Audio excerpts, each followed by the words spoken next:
Hello everyone, welcome back to part 2 of this replay. I'm going to go ahead and talk about the Immortal before I go ahead and start back up the replay. So the Immortal has an ability called Overshield. Overshield activates whenever an Immortal has shield, and it would take more than, I believe it is 10 damage. So every single time a unit would deal more than 10 damage to the Immortal, it is reduced to 10.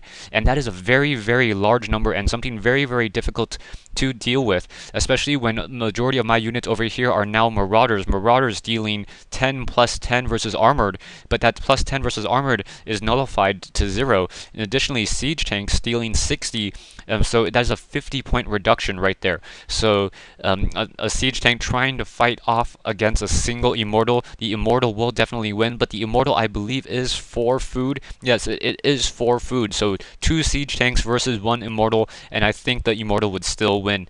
Okay, gonna go ahead and start this replay back up once again. Here we go, and now I have a Siege Tank in siege mode, trying to blast away at that Photon Cannon. Photon Cannon getting that Photon Cannon down to 12 hit points, down it goes, and now here comes those Immortals. These Immortals able to just soak up that damage, and look at those Immortals just soaking up all of that heavy damage and taking out that single Siege Tank so quickly. Those Immortals doing an amazing 50 damage a shot every single time. So that is a very, very fast, very, very high damage. And I realize I'm going to have to change up my strategy just a little bit. I do, in fact, have a medevac, but I think I need to go back to Reapers or perhaps Marines and Stimp at this point. But I'm already so far down this tech tree that I decide, okay, I'm going to get my Raven, get some Hellions, perhaps do some more harassment. I'm trying to fully saturate this particular gold mine as well as I move out even further. Probes, we have a warp prism now moving around the map. The warp prism carrying a single probe in its I guess matrix. Electronic matrix as it's sitting there. I now have a siege tanks and some Reapers. The Reapers are going to be a good counter towards those Immortals, as those Immortals will be taking full damage from that Reaper, even though it's not really that much. And here comes in 4 Immortals and 4 Zealots, and things just definitely not looking good. Medevac trying to heal back up that Reaper. Reaper quickly getting taken down. Siege Tank, I want to unsiege it and have the Medevac pick it up, but that Immortal, you got 2-3 shots from that Immortal and that Siege Tank just taken down. But right now, such a heavy ground army. Such a heavy ground army. Immortals and Zealots, no Stalkers, nothing anti-air. Okay, sorry, 1 Stalker now in play, but no anti-air, save for that single Photon Cannon. So with that single Photon Cannon, I think I'm going to go ahead and try to take a risk, and I'm going to try to go Banshee. So I build an additional starport, and I'm starting to mass up Banshees and getting that fusion core to try to research Cloak, just in case he does get some Stalkers into play. So there's that Banshee. The Banshee doing 12 damage, and it does have 2 attacks. So 2 attacks essentially doing 24 damage per round right there, and it does have a normal attack. Right now we have an expansion on the top left-hand side, and I did not know about this. So Hardhairy setting up an expansion on the top left-hand side. I never ever scouted out. Good job for Hardhairy for setting up an expansion and not taking his natural. But once again, I think it's a little hard to try to set up an expansion that is not at your natural right now.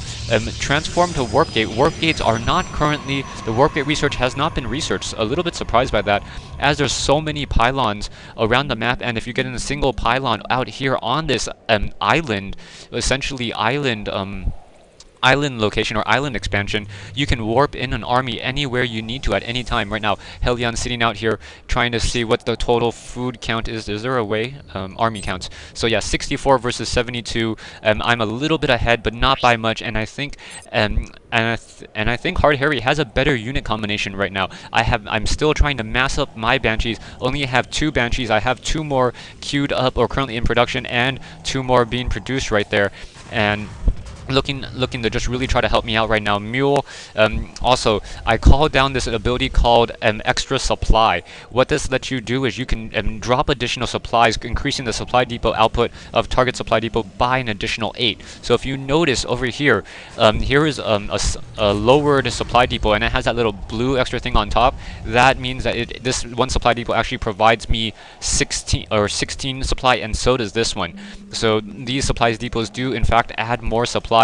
I was not building up my units fast enough. Right now I'm going to get in position. I have a single Raven out here. I'm going to set up a nice defensive drone and set up the siege tank to just try to blast at these cliffs and try to take down some of these photon cannons, as I want to be able to move in with my with my units. Right now, on the other hand, we have Hardhairy getting immortals and loading them into that warp prism. So then there's 3 warp prisms right in there. So 3 warp prisms, 5 immortals, and a couple of zealots as well. Those zealots not going in, not quite sure why. And I think now would be a good time to research that warp gate ability. Warp gate ability would just be absolutely perfect right now. Technology-wise, I am definitely ahead. I've spent more, and now here we have coming back.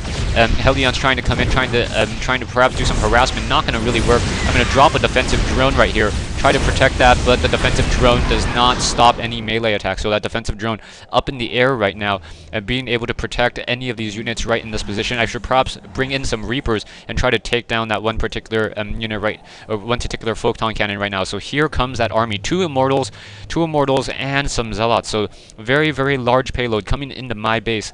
Luckily, because the game has been so heavily focused on the ground that he has no anti-air, and I have, what is this, a collection of Banshees. So I have 5 Banshees now out. I'm going to fly my Banshees off to the north-hand side, see those warp prisons, and realize that's a drop. So I'm going to pull those Banshees back over into my base, realizing that it is a drop, and I'm try to move him back out again, trying to do a little bit of a juke. I think I cloak him right now so that he does actually drop his payload, and he drops his payload, and this forces my hand right here. So the Immortal is quickly trying to take down this Orbital Command Center. Orbital Command Center quickly taken down, but here comes the splash damage and the shots from those Banshees. Banshees just cleaning up the rest of these Immortals right here. Immortals getting taken down really quickly, and now those Zealots getting taken down as well.